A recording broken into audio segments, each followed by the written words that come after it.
주님께서 여러분과 함께 또한 사제의 영과 함께 루카가 전한 거룩한 복음입니다. 주님 영광 받으소서. 그때 예수님께서 제자들에게 말씀하셨다. 너희는 허리에 띠를 메고 등불을 켜놓고 있어라.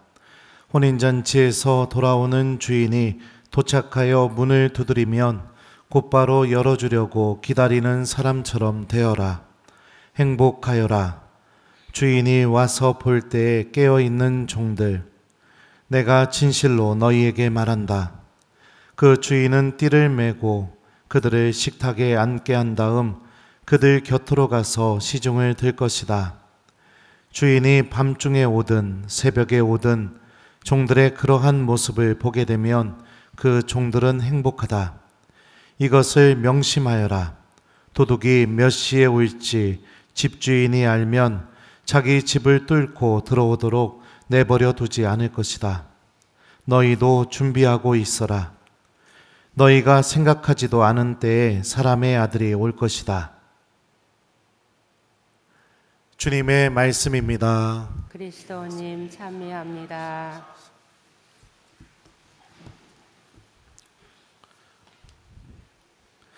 오소서 성령님, 너희도 준비하고 있어라. 너희가 생각하지도 않은 때에 사람의 아들이 올 것이다. 안녕하세요. 새해 복 많이 받으세요. 예, 그래요. 올 한 해 하나님은 충만하시고 또 여러분들 가정 안에도 주님에 대한 사랑과 은총이 가득하길 빕니다. 우리는 보통 행복의 기준이 어디에 있다고 생각하나요? 여러분들 이 질문이 굉장히 모호하니까 대답하기가 어려울 것 같습니다. 제가 그래서 보기를 드릴게요. 행복의 기준이 어디에 있을까? 뭐가 많아지면 내가 행복할 수 있을까? 1번 돈, 2번 생각이 안 나네요. 하느님에 대한 믿음, 3번 내가 백수를 누릴 정도의 건강. 자, 여러분들 행복의 기준이 어디 있을까요? 예? 몇 번이에요? 솔직하게 얘기해요. 예? 2번? 예, 그래요. 역시 우리 본당 교우들은 명품 교우들이라 또 명품 교우들의 자녀들이라 다릅니다. 예. 근데 굉장히 많은 사람들은 대부분 행복의 기준이 돈이나 건강에 있다고 이렇게 생각을 합니다. 예전에 저희 집에 그런 일이 한번 있었던 적이 있어요. 제 동생이 로또 2등에 한번 당첨됐던 적이 있었습니다. 그래서 2천만 원 넘게 그 돈을 받게 됐어요. 근데 저는 그 사실을 모르고 조카 돌잔치 하는 날 제가 본가에 갔는데 동생이 그 마당에서 제가 도착하자마자 저를 보면서 막 웃는 거예요. 막 저는 제 동생이 그렇게 기뻐하면서 웃는 걸 처음 봤어요. 처음 봤는데 그래서 제가 내리자마자 너 왜 그러냐? 너 왜 이렇게 웃냐? 그랬더니 막 웃으면서 형 나 로또 2등 당첨됐어 이러는 거예요. 갖고 진짜? 그랬더니 그렇다고 해서 돈이 한 2천만 원 넘게 이렇게 받게 됐습니다. 그래서 이제 조카 돌잔치를 잘 치르고 그리고 나서 집에 돌아오는데 운전하면서 오다 보니까 너무 괘씸하고 서운한 거예요. 왜 그런 마음이 들까요? 동생이 로또 2등에 당첨됐으면 그래도 장가도 안 간 형인데 가족도 없는데 그 중에 한 100만 원이라도 하나 50만 원이라도 형 좀 써 이렇게 줄 알았는데 안 주니까 너무 괘씸하고 막 속이 상한 거예요. 그래가지고 몇 날 며칠 동안 막 그 동생에 대한 미움이 막 생기게 되더라고요. 그래 와서 한 달인가 지나고 난 뒤에 알게 됐어요. 동생하고 얘기하다 보니까 동생이 빚이 2천만 원이 넘게 있었어요. 근데 그 로또 당첨되자마자 그 돈으로 빚을 다 갚은 거예요.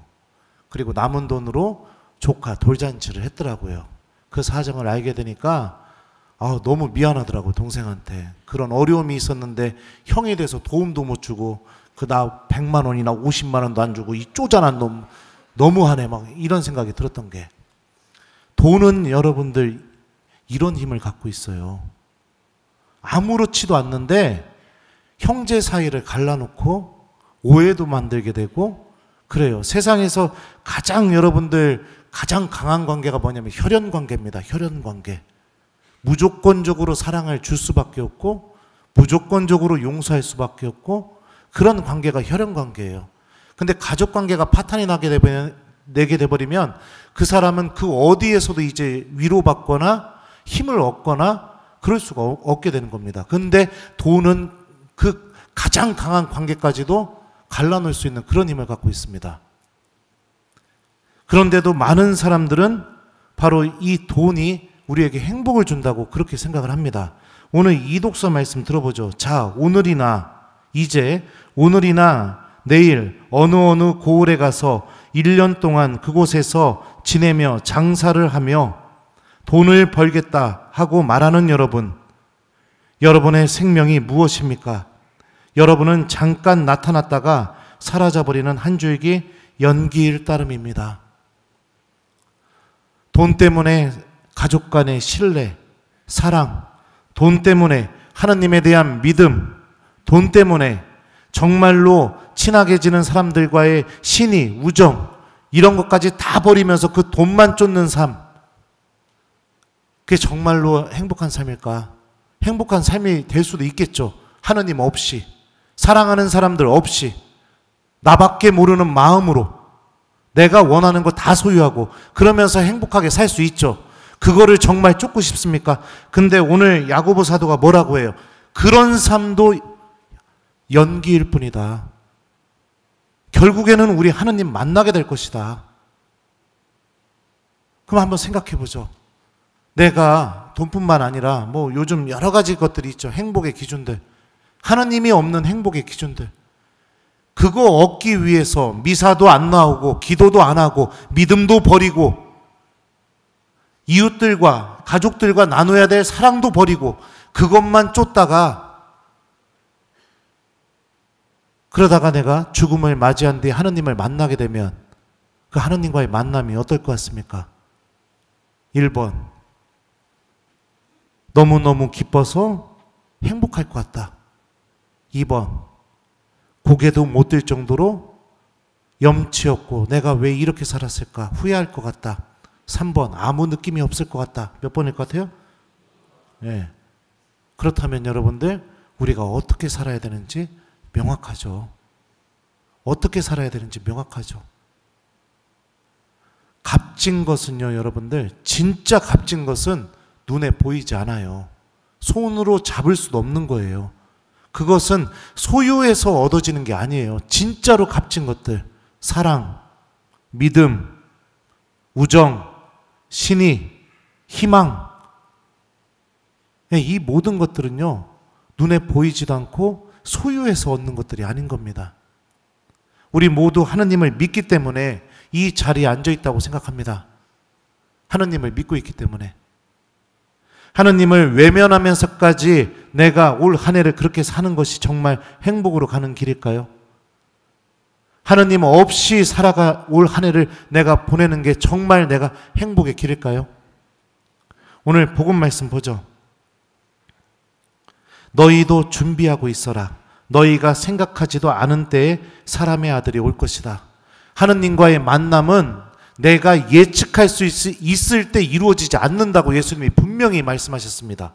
예측할 수도 없고 언제 내가 이 만남이 이루어질 것이라 내가 가늠할 수도 없는 그냥 전혀 예상할 수 없는 순간에 하느님과 우리가 만나게 되어 있다고 그렇게 오늘 복음에서 예수님이 말씀하셔요. 그러니 기도 안 하는 신앙인은 기도 안 하는 모습으로 하느님을 만날 겁니다. 믿음을 가치 없이 여기는 신앙인은 믿음을 가치 없이 여기는 모습으로 하느님을 만나게 될 거예요.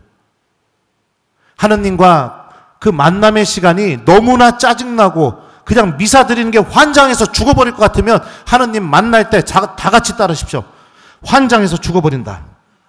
네. 그 모습으로 만나게 될 겁니다.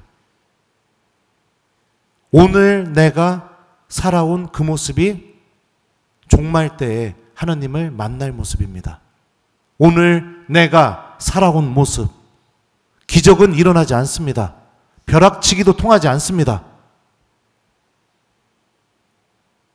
그러면 우리가 올 한 해 어떻게 살아야 될지 명확하죠. 저도 미안해요. 새해 첫날부터 이런 소리 해서. 근데 말씀이 이러니 어떡합니까? 말씀이 이러니. 제 탓이 아니에요. 이 오늘 복음 말씀, 독서 말씀 이러니. 준비되어 있는 신앙인들은 하나님을 만날 때 이런 일들이 벌어지게 될 겁니다. 행복하여라. 주인이 와서 볼 때 깨어있는 종들. 내가 진실로 너희에게 말한다. 그 주인은 띠를 메고 그들을 식탁에 앉게 한 다음 그들 곁으로 가서 시중을 들 것이다. 여러분들 한번 상상을 해보세요. 주인이 종을 식탁에 앉혀놓고 주인이 시중을 든다고 생각해 보세요. 이게 도대체 어떤 경우에 이런 일이 벌어지게 될까요? 그 천한 종을 식탁에 앉혀놓고 주인이 띠매고 이거 수건 두르고 종의 시중을 드는 거. 어떤 경우일 때? 이게 어떤 경우일 때 이런 일이 벌어지느냐? 제가 예전에 로마에서 유학할 때 공부 마치고 들어가기 전에 어머니 아버지한테 연락을 했어요. 로마 한번 오시라고. 그리고서 이제 동생한테 너 저기 부모님 비행기 값 좀 네가 대. 그러면 내가 저기 부모님 여기서 지내는 거 내가 알아서 다 형이 책임질게.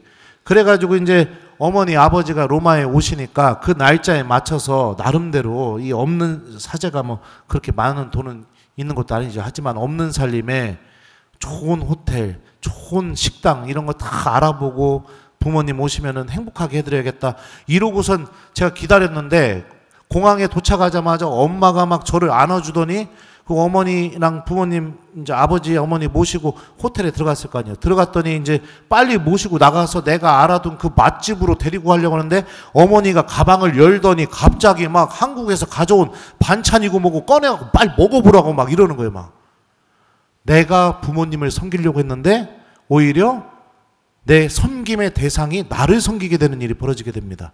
이게 보통 어떤 관계에서 이렇게 이루어지게 되느냐? 진짜 사랑하는 관계에서 이런 일이 벌어지게 돼요.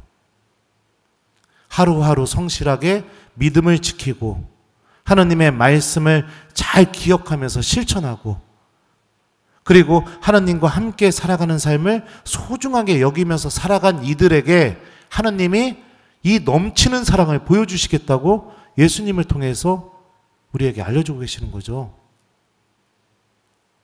사랑하는 우리 교우 여러분들 그리고 우리 교우 여러분들의 가족 여러분들 올 한 해 여러분들은 무엇을 행복으로 여기면서 살아가시겠습니까?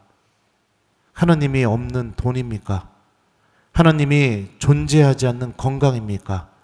하나님이 없는 내 욕심 채우기가 나의 정말 행복입니까? 그게 주님께서 나에게 주시는 축복일까요? 하나님이 나에게 주시는 축복은 내가 죽음을 맞이한다 하더라도 그 죽음으로 내 삶이 끝나는 게 아니라 하나님과 함께하는 영원한 생명이 있다는 것을 주님께서 우리에게 알려주고 계시죠. 벼락치기 신앙생활, 닥쳐서 기도하는 삶, 그냥 막 외면하다가 그냥 하나님 없이 살다가 그냥 무슨 큰일이 생겨야만 하나님을 찾는 삶, 이런 삶은 여러분들 전혀 준비된 신앙생활이 아닌 겁니다. 하루하루 성실하게 하나님과 신앙의 믿음의 관계를 맺으면서 살아가는 게 이게 진정한 축복이죠. 오늘 일독서 말씀 보죠. 하나님께서 우리에게 축복을 주시겠다고 약속해 주십니다. 주님께서 그대에게 복을 내리시고 그대를 지켜주시리라. 주님께서 그대에게 당신 얼굴을 비추시고 그대에게 은혜를 베푸시리라. 주님께서 그대에게 당신 얼굴을 들어보이시고 그대에게 평화를 베푸시리라. 이 말씀을 여러분들 곰곰이 잘 들여다보면 하나님이 우리에게 복으로 주시는 복의 내용들, 은혜, 평화, 이 복의 내용이 주어지기 전에 하나님의 행동에 대한 묘사가 있습니다. 그게 뭘까요? 주님께서 그대에게 당신 얼굴을 비추시고 주님께서 그대에게 당신 얼굴을 들어보이시고 하나님이 나에게 얼굴을 보여주시는 거, 이게 여러분들 하나님께서 주시는 은혜와 평화를 얻는 길이라는 걸 알 수 있죠. 그러면 하나님이 나에게 얼굴을 보여주는 게 뭘까요 도대체? 신명기에 보면 이런 말씀이 있어요. 이스라엘에는 모세와 같은 예언자가 다시는 일어나지 않았다. 그는 주님께서 얼굴을 마주보고 사귀시던 사람이다. 하느님이 나에게 얼굴을 보여주신다는 것은 내가 하느님과 사귀는 관계, 친밀한 관계, 사랑의 관계를 맺는 것을 의미합니다. 하느님께서 주시는 모든 축복은 내가 하느님과 사귀고 친하게 지내고 사랑하게 될 때 주어지게 된다는 것을 우리가 알 수 있죠. 모든 천상 행복이 여러분들 이곳에 있습니다. 이 제대 위에 있어요. 모든 천상 행복이 여기서 주어집니다. 그러니 신앙을 외면하지 마십시오. 하느님 버리고 어디 가서 그 얻으려고 하는 그 마음을 이제 여러분들 내려놓으십시오. 그리고 올 한 해 내가 주님과 얼굴을 마주보며 하느님과 깊은 관계를 맺어나가는 그 은총을 여러분들이 소유하는 신앙인들이 되셨으면 좋겠습니다. 하느님을 잃어버리면 이 세상에 그 어떤 것을 얻었다 하더라도 결국에는 주님 앞에 가서 벌벌 떨면서 내가 하느님 없이 살아온 내 삶이 참 불행하였구나 라고 고백할 수밖에 없게 될 겁니다. 주님도 말씀하셨죠? 사람이 온 세상을 얻고도 자기 목숨을 잃는다면 무슨 소용이 있겠느냐. 하느님에 대한 믿음을 정말로 소중하게 여기면서 올 한 해 우리들이 하는 기도, 미사, 고해성사, 본당 안에서의 봉사, 그리고 하느님의 말씀을 이웃들에게 실천하는 그런 신앙생활 안에 주님께서 당신 천상 은총과 축복을 충만히 내려주시기를 우리 모두 함께 하느님께 청하면서 이 미사를 기쁘게 봉헌했으면 좋겠습니다. 새해 첫날부터 막 혼내는 것처럼 강론해서 미안해요. 근데 어쩔 수가 없어요. 제 탓이 아닙니다. 독서와 복음 말씀이 저는 충실하기 때문에 그런 거예요. 한번 진지하게 고민해 보셨으면 좋겠습니다. 하느님까지 버리면서 내가 이렇게까지 해야 될 필요가 있는가? 하느님 나라가 계시다는 것을 내가 알고 있으면서 내가 이렇게까지 하느님을 외면하면서 이거를 따라가야 되는가? 진짜 이게 나를 행복하게 만들어주는 것인가? 한번 진지하게 고민해 보신다면 어디에 행복이 있는지, 어디에 하느님의 축복과 은총이 있는지 명확하게 알 수 있을 겁니다. 숙제 드릴게요. 여러분들, 저는 공부한 신부라서 숙제를 줍니다. 숙제 검사는 하느님이 할 거예요. 그래서 오늘 숙제는 여러분들 새해 계획을 세우면서 마음속으로 각자 올 한 해만큼은 내가 신앙인으로서 주님 이거를 꼭 한번 해보겠습니다. 이렇게 좀 결심해보기, 요거를 좀 숙제로 드립니다. 아침 기도, 저녁 기도 작년에 한 번도 안 해봤다면 주님 올 한 해만큼은 제 아침 기도, 저녁 기도 꼭 해보겠습니다.